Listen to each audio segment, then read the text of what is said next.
Эмне үчүн? Саламатсызбы? Саламатчылык. Могу балаңарды аябай мактадыңар эле, жакшы күйөө болуп берет деп. Розеткалар алмашкан жок, лампочкалар турган бойдон, ошол бойдон турат. Жатканы жаткан, акча таппайт, шкаф сынык. Алла муат кайра. Жөн мен Макул.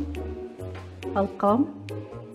3 күндөн кийин оңдоп, түздүп, чики-чики кылып коем.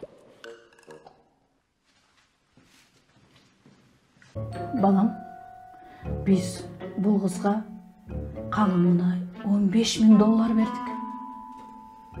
Ошон үчүн идишти өзүң жууп кой. Тамакты болсо